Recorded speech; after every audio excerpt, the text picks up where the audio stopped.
We're not yet at a future where the corporate media is entirely irrelevant.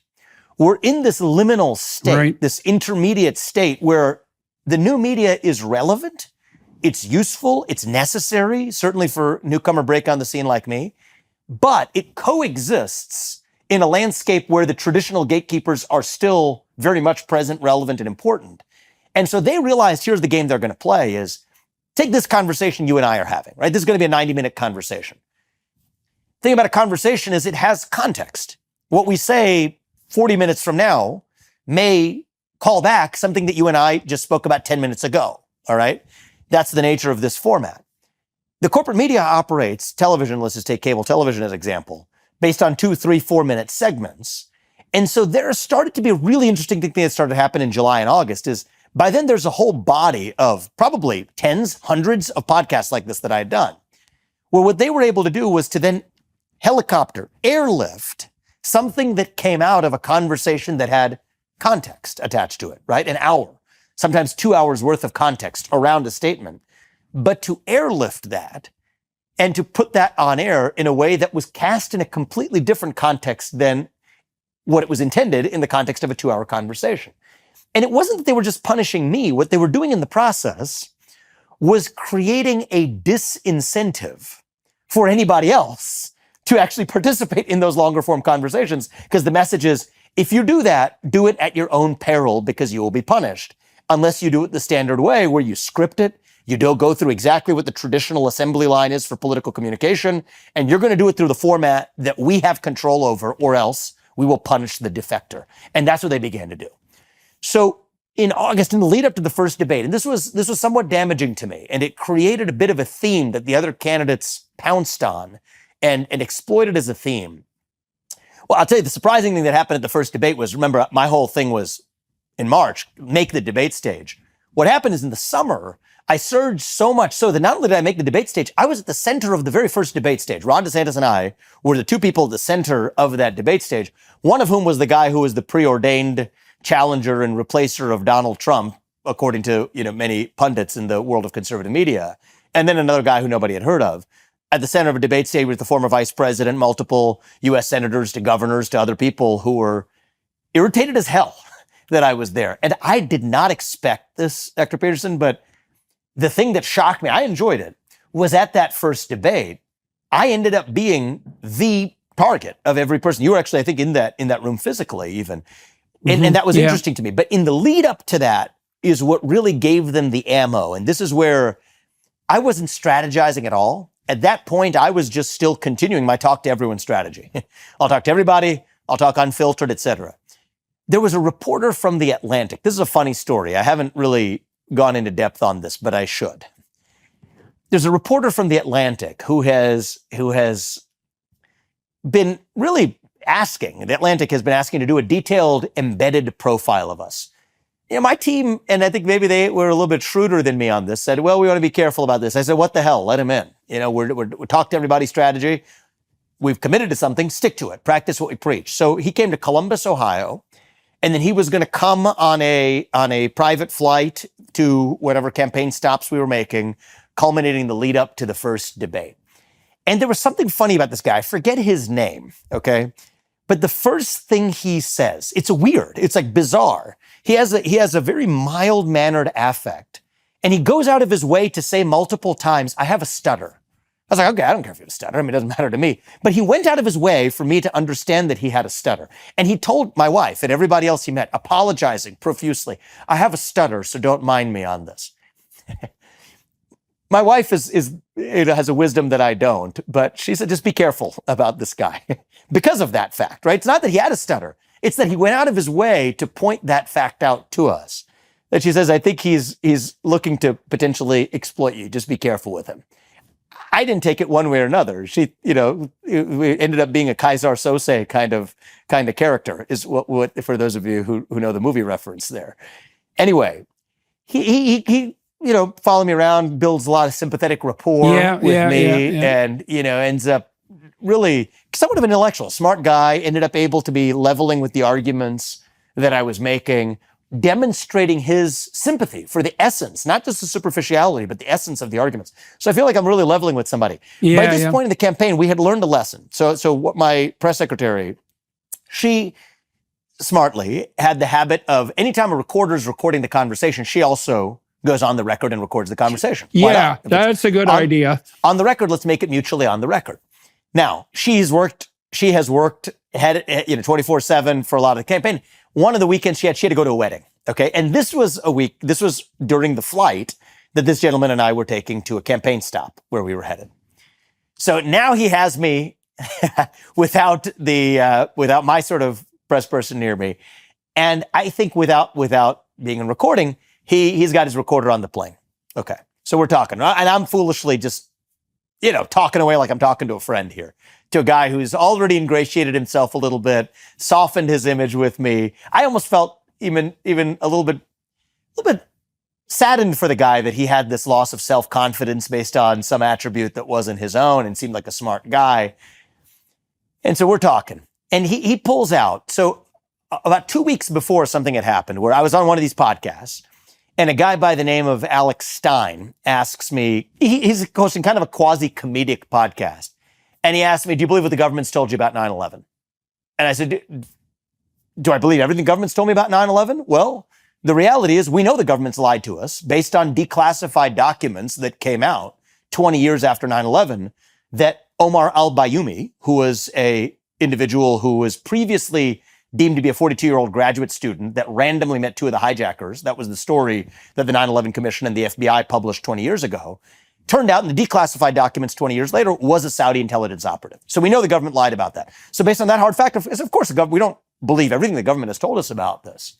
Now, that statement was the fodder. It's the classic move. Take something in the context of a podcast-style conversation, airlift that to the conversation about, okay, so here's the conversation we had on the airplane. He says, all right, I believe the government should tell the truth about what we know about what happened on January 6th. And that's something I have been very vocal about during the campaign. I think government should tell us everything. Everything's fair game. Were there FBI agents in the field? Tell us, were there FBI agents in the field? Were there FBI informants in the field? Just answer the question transparently. Most of the mainstream media throughout the campaign has said that the FBI director has said there were none. Actually, that's false. Christopher Wray, when he's responding to Congress, refused to answer the question, which the media has then later reported as saying that he said there were none. So I said, whatever it is, just tell us the truth. And so we have a detailed, must be a 20-minute conversation easily about my view on the government's obligation to just be transparent, whatever it is.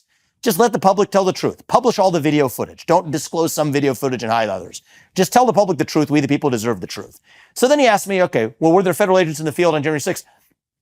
Do you think it's a fair question to say, were there federal agents on the plane on 9/11? Now, this is a loony idea, right? There's not a shred of evidence for this.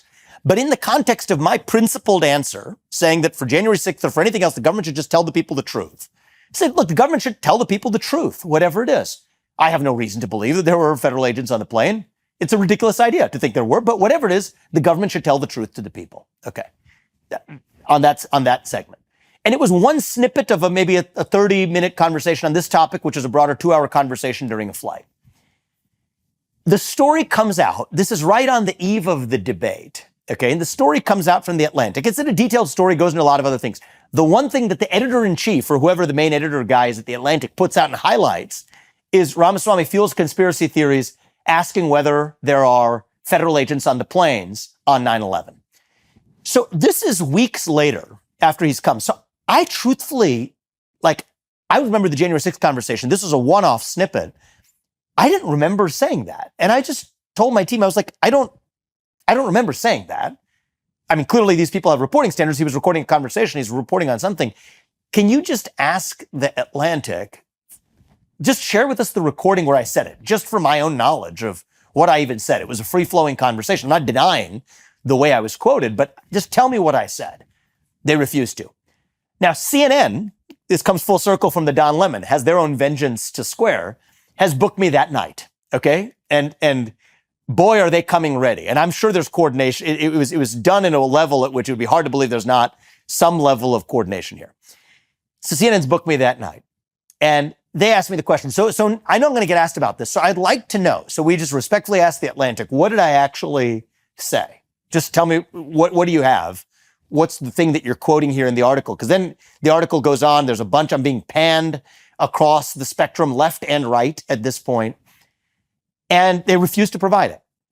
So I go on CNN and she says, why are you saying that there could have been federal officers on the plane on 9/11?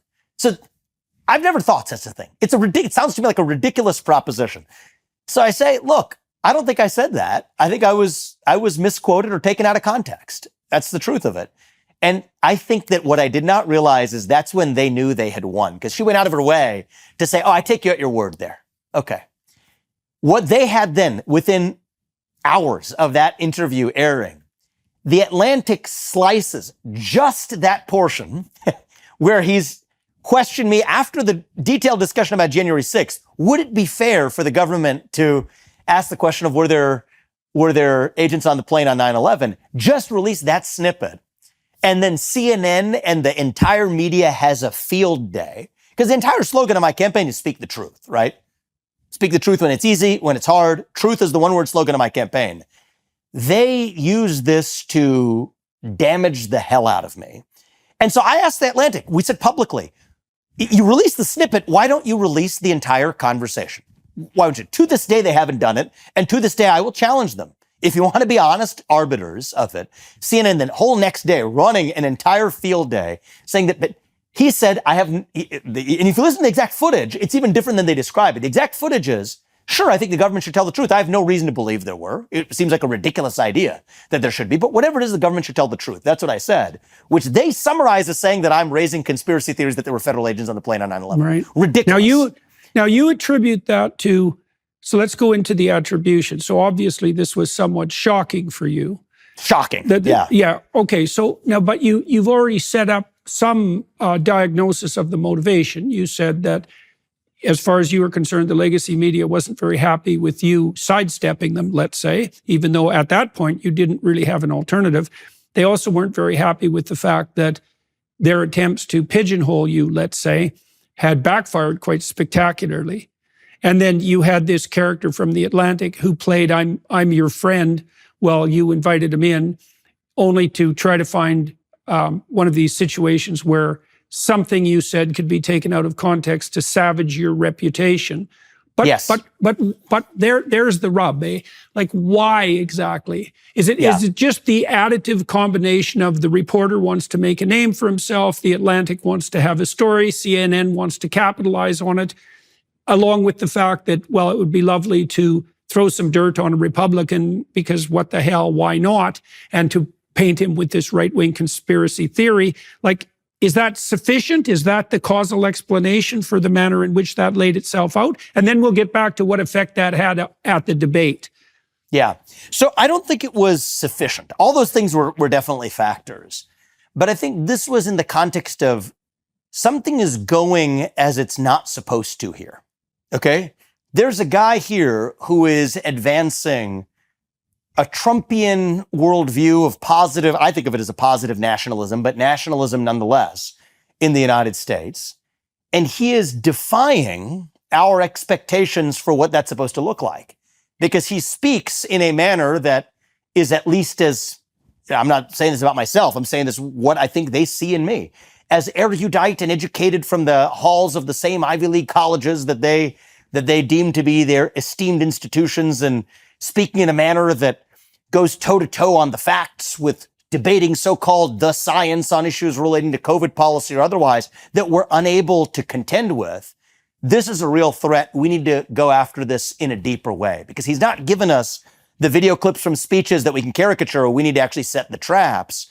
And this needs to be quashed. It needs to be quashed now. And by the way, this social media thing that's sidestepping us, to hell with that. That's creating the disinformation. That's creating the alternative, the misinformation that allows candidates like this to rise. It is our job and our social responsibility as a media institution to extinguish that possibility. Let's punish his ability to do that by lifting some of the comments he's made in those lewd settings offline from the traditional media that individual citizens are beginning to access to their own peril and set the record straight for how this is done, we're the people who vet, who actually become serious presidential candidates. When he's a non-serious contender, who cares? But this guy's rising in the polls to become a serious presidential candidate, could really have an impact in shaping public opinion. We have an ability and a responsibility to make sure that doesn't happen. Cut his legs off, I think, was exactly what happened. And then you have the industrialized politics in a Republican primary where that provides the fodder for other candidates who are frustrated by the same thing happening to be able to use that to their advantage. Not even the candidates, but in many cases, even the super PACs supporting them, which is part of this industrialized cesspool of the modern industry of American politics. That's really what happened.